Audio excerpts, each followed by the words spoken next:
Hello, I'm High Heel Knight. This is my Star Wars AHSOKA pitch meeting reaction. 3, 2, 1. Spoilers ahead. So, you have a new idea for me? Yes, sir, I do. I was thinking it'd be really cool if we did AHSOKA. Well, listen, I'm open to anything, but I do usually bathe alone. No, like we make a Star Wars show about the character Ahsoka Tano. Oh, okay, yeah, well, we are due to plop some new content on Disney+. Plus. Oh yeah, due for a big ploppin'. And what's going on with Ahsoka? What's her deal? Well, she stands around with her arms crossed and a little smirk on her face. Okay, what else? Not much. Oh, okay. Yeah, very stoic and smirky and never anything else. So anyway, she wants to find this map that could lead to this bad guy, Thrawn. Oh, bad guys love having secret maps that lead to them. They sure do, sir. But when she gets this map, these bad droids pop out that were also sent to get the map, and after losing a fight, they self-destruct with a massive explosion. Wouldn't that risk destroying the map they were sent to get? Technically, yeah, I guess so. Weird programming. Well, okay then. So anyway, now Ahsoka can't figure out this map because it's a ball, so she brings it to her old apprentice Sabine because she does art or something. That makes sense, sure. And Sabine sneaks off with this thing and figures out you can open it by turning it a certain way. Nobody had tried that? Apparently not, but then she gets stabbed by this evil apprentice lady, Shin. Oh, so Sabine dies? What? No.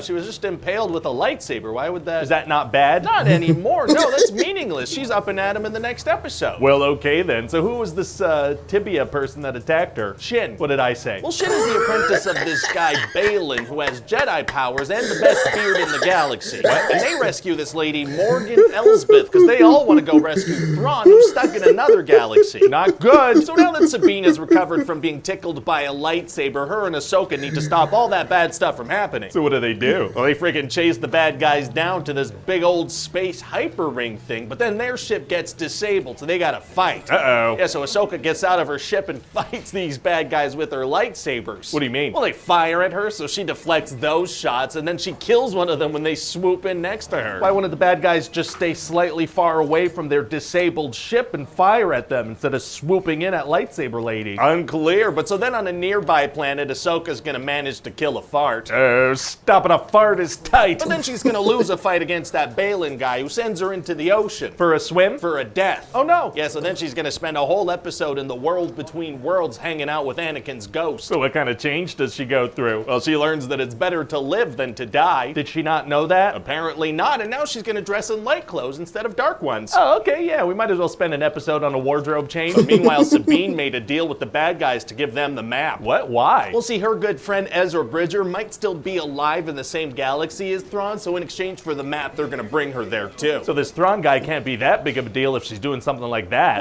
Well, he'll bring war and genocide to their galaxy. Oh my god. Yeah, and so they head over to this other galaxy with that hyperspace ring, and now Ahsoka has to figure out how to get there too. Well, it sounds like that's gonna be impossible. The bad guys had to use a giant hyperspace ring. Actually, it's gonna be super easy. Barely an inconvenience. Oh, really? Yeah, because see, giant space whales can hyperspace travel too, so Ahsoka gets in one of those. She gets inside a whale? She gets inside a whale. How does she know that this space whale's going to the exact same spot that the bad guys did? Well, she doesn't, but it totally does. Oh, well, great. So then we meet Thrawn, who as it turns out is a smirky blue guy with a bunch of stormtroopers. Very scary. And he allows Sabine to go find Ezra, which she does almost immediately. So he was pretty close by. Yeah, kinda shocking that the bad guys never found him, to be honest. He was right there. Wow, so they must have a huge emotional reunion. Oh boy, not particularly, no. And then they just kind of slowly make their way back. How does he react to her selling out the galaxy to find him? I don't know, she doesn't tell him anything, so then they just kind of hang out and slowly make their way back. Well, I mean, I guess if there's no rush. Actually, Thrawn told her if she wasn't back by the time his ship was loaded up with cargo, they'd leave her here in the galaxy stranded. Well, but anyway, turns out Thrawn was sneaky. What do you mean? Well, technically they said they'd let her find Ezra, but they didn't say anything about not killing her after that. Oh, that is sneaky. Yeah, and he tells the other bad guys, look, you cannot underestimate the Jedi, okay? You simply can't. So what does he do? He sends 2 TIE fighters after them. He says he doesn't want to waste resources. So later they're surrounded by stormtroopers, and Ahsoka is above, timing her landing onto the planet. Oh, so she swoops in? Well, no, she decides to land next to Balin. Oh. Yeah, and so she fights him a little bit, but then she's like, I don't have time for this, and she runs off to her friends. But she chose to land there. She did, and now that she arrives next to her friends, all the stormtroopers forget that they're holding guns. Well, great. So eventually the good guys make it to Thrawn's tower that he's about to fly away from, and they have to fight a bunch more stormtroopers. Yikes, going up against a bunch more stormtroopers. That's,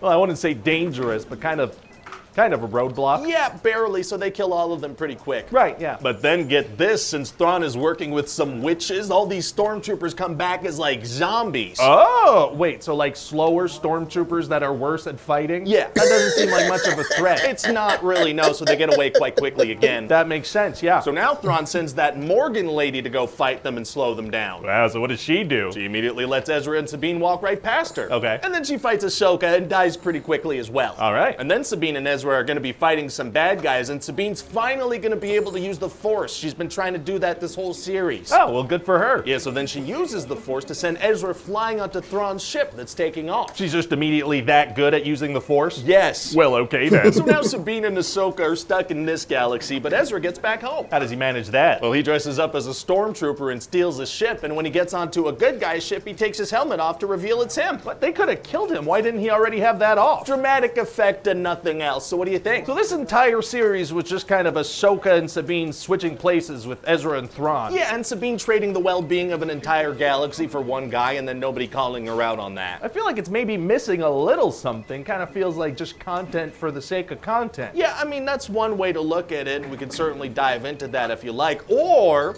we slap a nostalgia cameo into this and call it a day. Yeah, that works. Let's do that.